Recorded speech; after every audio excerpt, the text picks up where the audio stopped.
hope everyone is still alive and well. I'm pretty much alive and well, just busy. And it's getting crazier as the days go. But so tinik. But I think it is more important to get out there and do some things towards whatever goal you might have. So I'm prioritizing that. Imagine that something happened. I had some very interesting interactions in the past weeks as well. But one of which I will share as we go along. But most importantly, I had a very interesting dream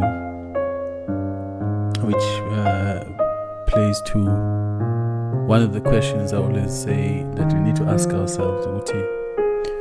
How is it that we are praying and doing all kinds of devotions to all kinds of gods, but none of them seem to be on our side as a people? It's very, very strange, Uti. Seemingly akekho okanye nathi who has found it to be an interest to be the keeper of black people. Just to put it bluntly, seemingly akekho God abantu abamnyama somewhere. We have found ourselves in a space where we are just simply available for anyone to abuse and use, and no one comes to our defense under any circumstances. Nobody comes to say, I will stand for my people and I will defend my people. I will gift my people with certain things. But yeah, we are on our own. It's very strange. Yet we are the ones who are doing most of the praying and most of the singing and the dancing and the devotion and my uniform for all these religions. So I was taken to a time. It's imperial China, somewhere in the early days of imperial China, and I'm following this cherub. This small liana, short angelic beings, and this one I gathered with, umsebenzi wakhe is to look after the Chinese people, these Asiatics. You could say ukuthi utikoloshe wabo. So ngiyamlandela utikoloshe wamashayina lo. We're going through different stages and phases of time. He's gloating to this person all the work he's been doing for the Chinese and their advancements and technology and art and all manner of things. Because if you go back in time, you notice in imperial China there was quite a very interesting level of technological advancements compared to what was going on around. I mean, they had gunpowder before everyone had gunpowder. People had to go to China to learn how to make gunpowder. And then it's where you had your guns coming from. Whereas the Chinese were mostly using it for just fireworks. Well, eventually decided to weaponize it. But he was taking me through all of those things. And then you're going around. And as we entered the imperial palace, and because seemingly everyone is aware of his existence, and they came out to greet this cherubim.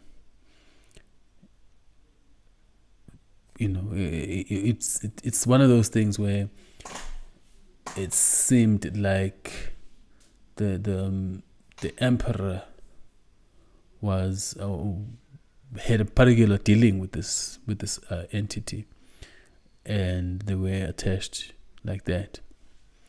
I guess it plays to the same thing that you find in all the other accounts of old kings, especially in the things that you are familiar with, especially in the books, that Black Book in Iltanda. You find that most of their kings had particular dealings with gods and all those things.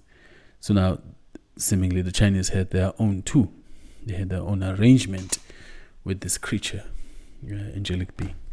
So we walk in, and then we come to what seemed like a foyer, an open foyer, and then there's a table and chair, and there's a woman sitting there, looking or handling her child. And this cherubim looks at this child and is like, yeah, this one I need to eat. And I'm thinking to myself, what? And he's explaining to this person, but now, no. And I look at this child closer and I realize, no, this is an albino child. All white and, with albinos. Very striking. And this thing is just salivating at this baby, wanting to eat it. And he even goes further to say, if I can eat this one, and I would just call it a day and relax and all those things. I'm like, that is most interesting. So now everyone around seems to be in shock because they didn't realize that this is the price that the emperors were paying to this being. They were feeding them albino children.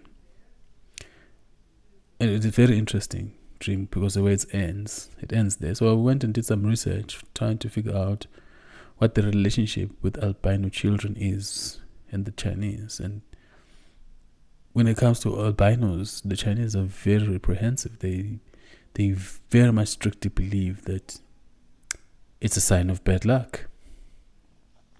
So nobody wants to touch any albino child in China. That's been their tradition. One wonders if they know ukuthi that's where that behavior came from. Ukuthi amakhosi abo were taking these children and offering them as sacrifices to lama cherubim that were working for them. And question now that I have in my mind is that with all the busyness that China is currently going through, I wonder what's the state of the albino children there. Because you find that in some sources they talk about how these children are discarded by their parents and found and taken to foster care and all those things. Nobody wants to account for them. So one wonders what exactly happened to albino children. And then you go across the land, you come to our continent, you find that our people are also quite busy doing things to albino children. And you ask yourself, but where did they take that from? Bakuthathela. And what is the exchange? Yeah, you find black people doing things that are working for other people, but not so much for them. And we don't ask questions. Anyway, I'm just sharing this because I hope that someone probably would have picked this up somewhere, somehow. It'll be interesting to find out what you guys have seen regarding albino, especially with regards to this cherubim. Boys now, so that's where the dream ends, and I had a couple of other dreams, but I don't think they're something I need to be sharing. So yeah, I had a very interesting interaction as well 2 weeks ago. I found myself kapungane there, inkosi yamahlubi or ingonyama yamahlubi. Had some very interesting discussions there. I was taken aback because I noticed that he has a very intelligent advisor and spokesperson. Very, very, very smart guy. Won't mention his name for security reasons. But yeah, had a very interesting talk. But what amazed me,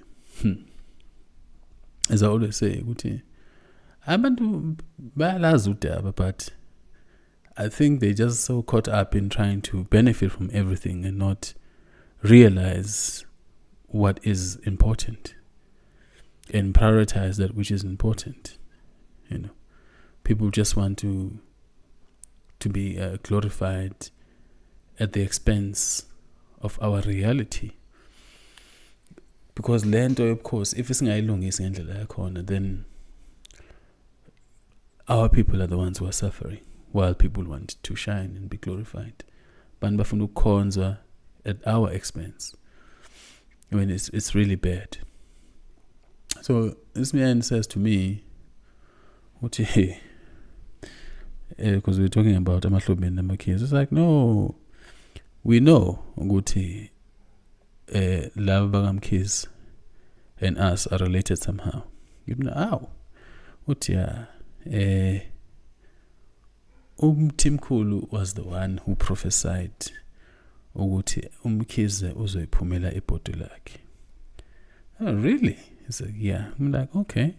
So he says the date. He says the date is around 1700s. I'm like, no. I tell him, no, that was 1777. I've seen that. And he was shocked. He was like, yeah, no. I saw that split in the family, but the way you're explaining it, it's quite interesting. With the story leso siqhamuka kanjani. And then he goes on to further explain, no, you notice ukuthi abantu who went out and carried this leli gama labambo abakamkhizi. I'm like, oh, okay. And he further states ukuthi no, inkinga yenu amakhizi kakhulukazi is about problematic. It's because senaba about 10, and njengoba niba u10 kanje, abanye sebencike kakhulu la kulendlu yalapha kuloyamusi, gaining favors. So kuze balukhuni ukuthi bahlanganise. Usho nje ukuthi hayi, we also really talk about that as well. Nathi masihlangene, because as we are going about this case yokufuna ubukhosi bamahlubi ukuthi bubhekwe ngendlela efanele, we also have to come and explain lento yabambo, because we are one family. We just happen to keep, according to him, the family name Uhlubi is the oldest one. And very, very interesting exchange, but I'm actually quite impressed with it's not like people don't know what's going on. They just don't want to do the right thing. And we laughed about it. Well, maseniqedile okusho ukuthi kuzomele nginqonqe nonke, because clearly niyingane zami. And we had a very big laugh. So I'll just keep it there. Very interesting interaction. I was not even planning to go and see Isilo Samahlobe that day, but I found myself there. Very strange times, very strange times, and I've have to end up meeting with different interesting people at random. to me it's very interesting and very uncalculated, but also at the same time it's informative. It helps to check how far I've come and how far I still have to go. But most importantly, what worries me is that nobody seems to be really interested in finding a solution to all our issues. Everybody's just so concerned with getting a slice of the pie. Because I picked up, no, this is more about more of Amahlubi being elevated, but not really looking at what does it mean for everyone. And where is everyone in that picture? And I wonder, because if they had to really get serious about that particular case, everybody needs to be involved. Yonke Meze should be involved in that case, because it's a very serious one. Exomele siqale phansi and address this issue yamaZulu. Ukuthi wona ke avelaphi. Bahlezi kanjani emhlaba lo ngoba umhlaba ngathi futhi akusiwona wabo. How did they manage to emerge as a kingdom on the lands of our forefathers? Yeah. So it has to go back there. But I think it's all in good time. All in good time. We will come to that point when we get there. But I wish them very well, Khuzan or Pungane, so that if they can get somewhere, then we can get to a point where we can unlock a lot of, especially in the place of Amalo, what you call them, archives, because that's where I am now, trying to look at the archives, see what has been happening since the invasion. Because since the invasion, these people did a lot of things to our land and set up a lot of things as this niggas inkinga manje. We are trapped because savumela ukuthi kudidiyelwe ubukhosi nobukhosana phezu kwethu lomkhulu, and we continue to endorse izinto esazi kahle ukuthi azinaso isisekelo. It's very, very problematic. Anyway, so that's the story. Those are the things that have been preoccupying me these days. We'll have more time to chat soon. Bangifuna ocingweni, please guys understand. Mbekezele nje. I do not have a phone at this moment. There was just a day where our phone avele afa. I was doing something, but 2 of my phones just fell and cracked on my screens, and with these new phones, so that's gonna take a while. Yeah, but until then, sizobonana.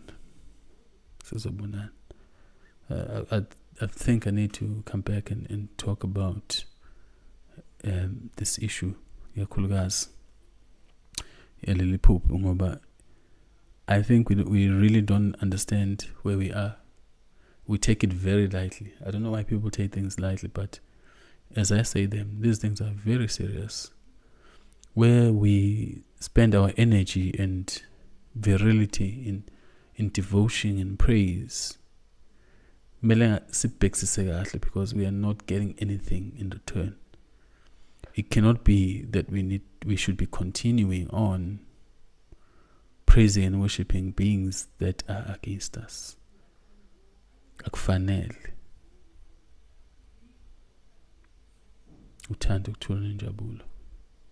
Ami thamba. Niphile nje.